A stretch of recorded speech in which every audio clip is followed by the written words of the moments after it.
In this video, I'm going to cover the top mistakes that I see SaaS teams frequently make when it comes to SEO. Let's dive in. The first biggest mistake I see is building content for the sake of building content. Our focus should always be on building content that is for our problem and solution-aware audiences. This is specifically content where we know the right intent is behind the query and that we're building content that is actually revenue-focused. We don't want to hyper-focus on building this very top funnel informational content that cost us time, money, effort, and resources to build if it doesn't have the objective of actually generating revenue for the business. The second common mistake I oftentimes see is having no micro offer in place. Now, we know that the vast majority of individuals that visit our website, they're not going to be ready to buy just yet. There are going to be a handful of users that come and convert, but we know that it's going to take multiple touch points with these individual right fit buyers in order to get them to consider and purchase our product. In order for us to successfully execute on nurturing them over time, we need to have some type of micro offer in place so that we can actually capture their information, provide them value, and continue to educate them until they're in the right place to buy. This is often accomplished on a landing page. Imagine you have a landing page for a specific use case of your SaaS product, and you're pushing users there to sign up for a 7-day or 14-day free trial of your product. But what we want to also include there is a secondary or alternative call to action, roughly middle and at the bottom of the page, that also captures those users and gets them into a nurturing campaign for those that are not yet ready to buy, but they are interested perhaps at a later period of time. And simply by going through and capturing those additional users that is typically the larger subset of the website visitors, and by nurturing and educating them, we'll be sure that they come back to consider us and make a purchase at a future time. The third common mistake is not having proper conversion tracking or attribution set up on the website. Now, Google Analytics is obviously a popular tool that allows us to track data across channels, that allows us to track goals and different conversions. And in order for us to actually see if campaigns are working and providing their correct result in terms of driving demos, in terms of driving trials, in terms of signing up for email campaigns and other micro conversions, we have to have proper tracking in place so that we can at least at the highest level see those metrics. And you wouldn't believe, this sounds like a very common rudimentary thing to set up, but a lot of SaaS businesses are not actually tracking those metrics. And I'd say off the back of that as well, again, we want to look at this data at the highest level, right? We want to look at this at an aggregate level because attribution behind that is never perfect. Now, naturally, any type of software that does attribution is not going to be 100% accurate. And for that reason, to get that granularity, the best way to find out specifically where our customers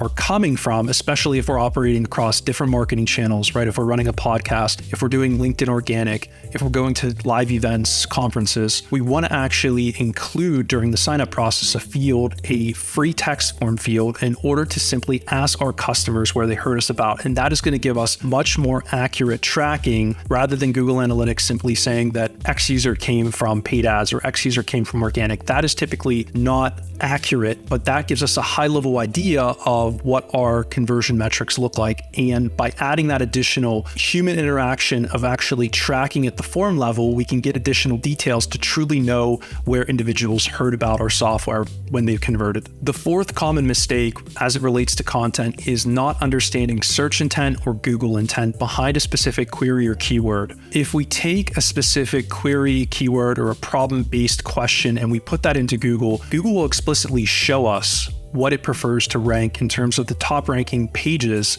in the search results. So if we put in a question, we put in a query into Google, and 8 out of the 10 top ranking pages in Google are basically listicles, then we have a very strong idea of what we need to go and build in terms of the content type. Google prefers having a listicle style piece of content for the specific query that we want to rank for. And if we go and build something that doesn't match Google's intent behind that, it's going to be much more difficult, if not in many cases impossible, to actually go and rank for that topic and be found in Google. The next common mistake that I oftentimes see is having unappealing meta titles and meta descriptions for the pages on your website. Now, any page that you want to actually rank in Google and to be found in Google, we should be defining a very clear and crispy meta title and meta description for that page. And the reason for this is simple. The meta title, the meta description, as well as the actual URL of the page are the 3 common items that Google is going to show in the search results. And obviously, by defining those in a clear, crispy, and having a CTA in the meta description, we're actually driving and compelling users to take an action. We're also telling them and setting their expectations for what our page is going to be about. And this goes for, again, not only landing pages, maybe use cases, features and benefits, competitor comparison pages, but also, of course, for your actual blog content, right? For bottom of the funnel,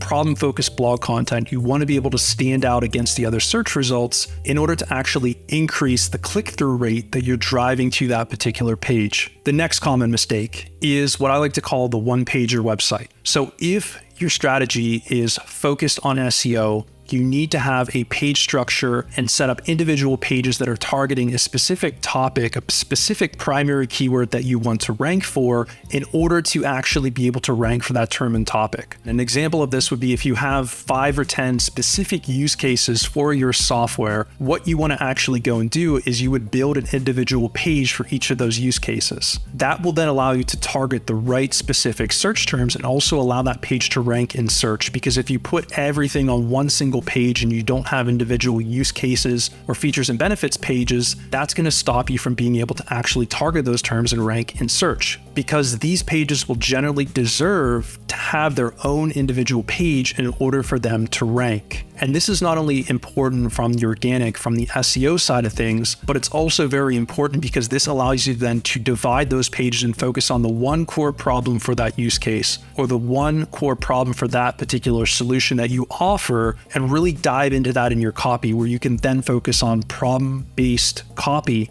as well as desired outcome of that particular use case or solution or feature for your software.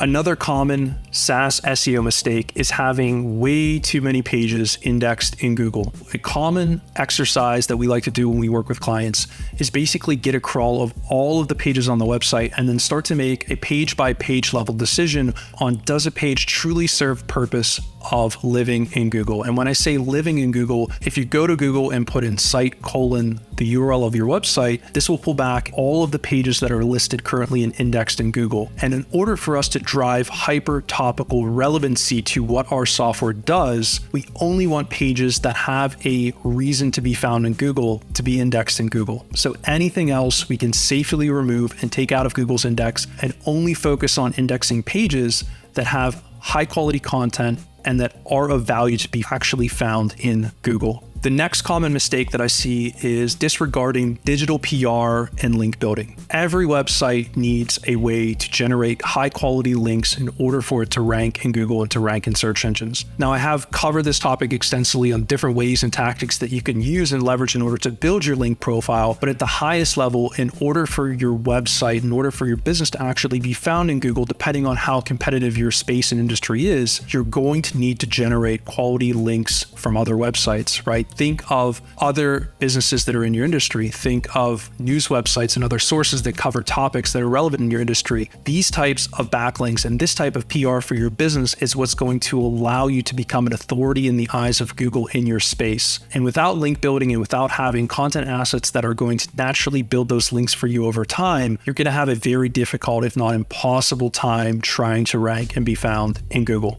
And the final common SaaS SEO mistake that I see is not controlling the narrative. And what I mean by that is not leveraging competitor comparison and alternative pages on your website in order to control the narrative about what your product does best and to allow for a clear comparison between you and your competitors. Now, why this is so important is because we all know that there are many aggregator websites out there like G2, TrustRadius, Capterra, et cetera, that provide rankings on different types of software by category, but they also provide comparisons between 2 or more different pieces of software. So oftentimes when you go and type in the name of your company versus a competitor, you'll see G2, Capterra, TrustRadius, et cetera, in the search results. And we want to actually build a page that captures this search query, again, the versus query, or people that are searching for an alternative to their current solution, because then if we rank for that, we're able to actually control the narrative about what our product does best. We don't want to allow our competitors to be controlling the narrative, and we certainly also don't want G2, Capterra, and TrustRadius to be listing other companies as a solution for a particular problem, and we're not even in the mix.